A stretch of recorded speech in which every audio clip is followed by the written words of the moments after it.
Hey YouTube, so unfortunately it's dark outside, so I can't really show you much outside, but we'll try and we'll get to the actual topic of this video, which somebody had brought up, and I thought it'd be good enough for a video.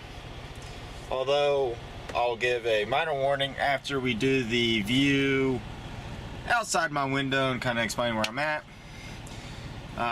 Some of y'all might want to turn off the video because it'd be kind of graphic, although it may be funny, I don't know, but that depends on you.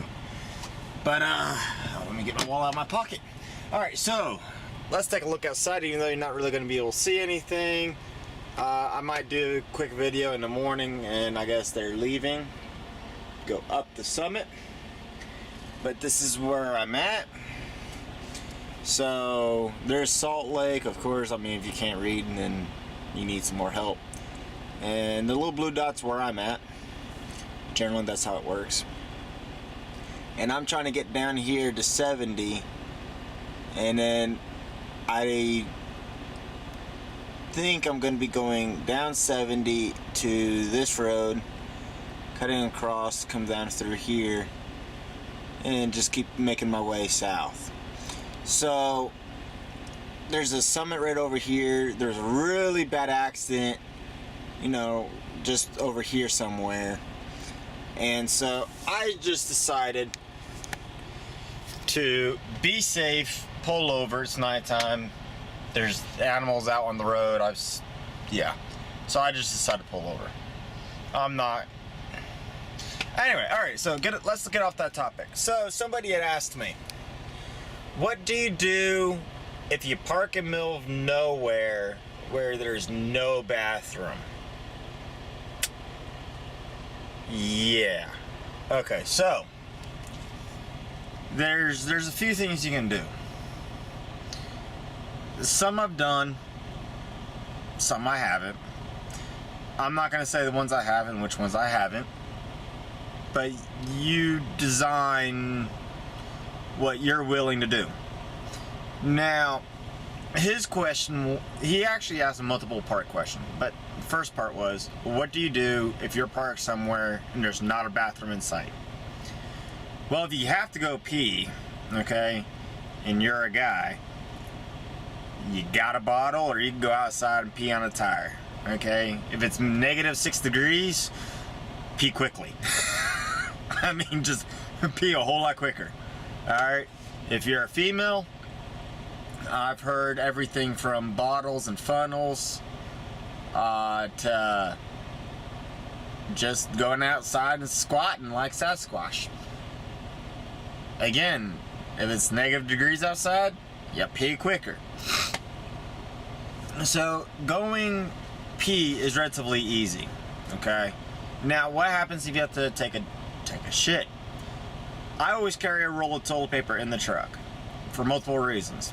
My nose might be runny, or I might try to, you know, go into a rest area, stop like I'm at right now, and there might not be any toilet paper. So I have my own roll of toilet paper. But if I'm in a, you know, dire strait and there's nowhere to get to a toilet, does a bear shit in the woods? Okay?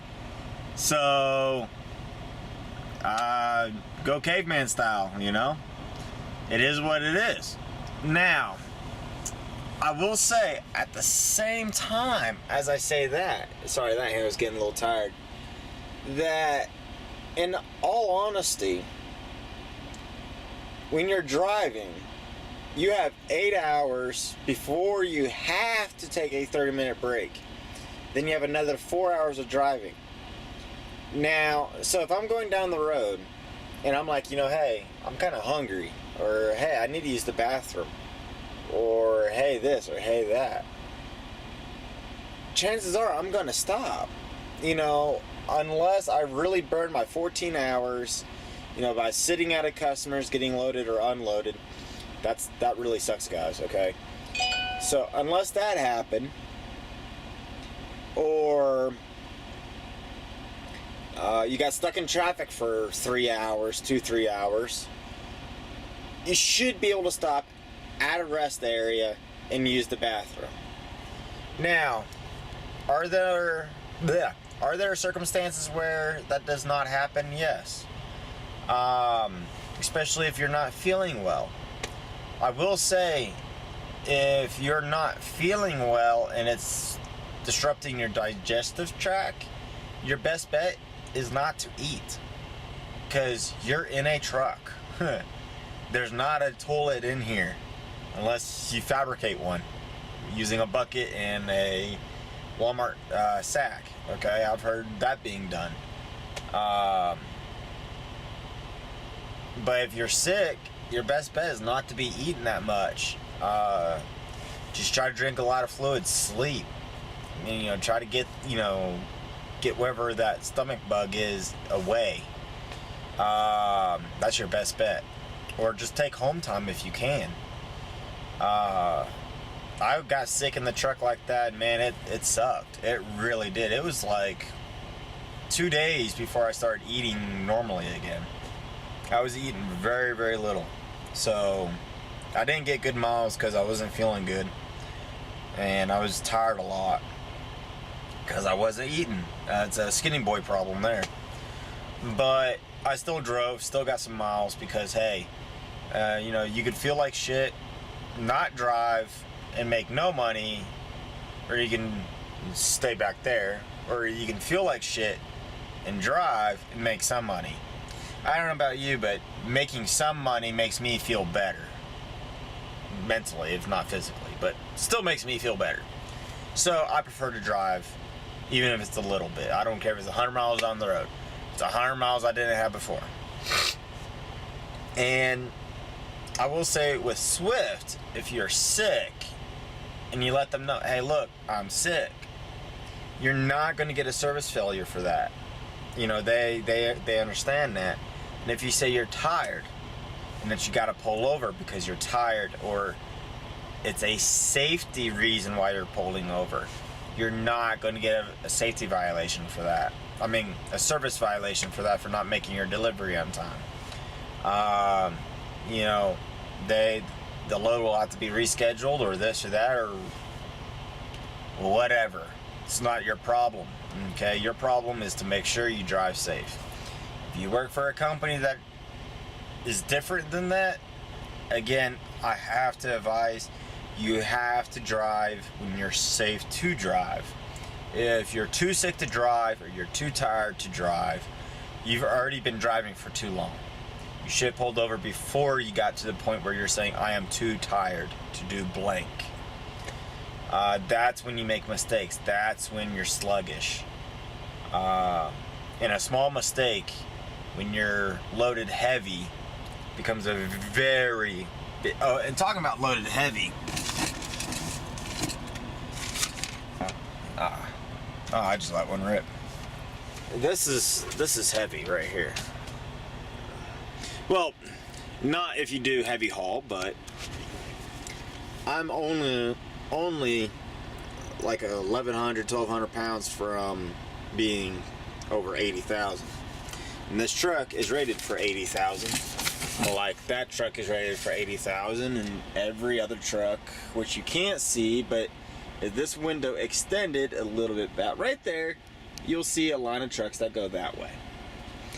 They're all 80,000 pound trucks. Class 8 trucks carry 80 is the max. So all these cars that want to cut us off, really, you're really taking your life in your hands, because I got 44 something thousand in the box. I can't stop on a dime. And that's not even part of this video. I'll put that on Instagram. Anyway, thank you for watching. Please comment, like, rate, and subscribe. Oh, one more thing. Showers. That was part of like the hygiene bathroom stuff. Showers, you can really arrange to do your showers when you shut down for the night, or when you're getting fuel. I like to get my showers at night, or in the morning. When I parked for the 10 hours. And the reason why I like doing that is because you can take a really, really long shower. sit in the bottom of the shower and just let that hot water run over you, and I'm telling you, it is the most relaxing feeling you would ever feel. And a quick shower tip, I don't know if I've said this yet or not, but they normally give you 2 towels. Take 1 towel, put it in the bottom of the shower so you can sit on top of it. And then sometimes I use the foot towel that they give you to put up against the wall to have, you know, something clean to lean up against the wall, because some of those shower, the walls are not that clean. But generally the floor, well, it's the floor, so I like to put a towel across it. It makes it nice, and I'll sit right on top of that, and oh my god, you just feel everything melt away. It's beautiful. It really is. And damn, now I wish I could have a hot shower, because I was just talking about it.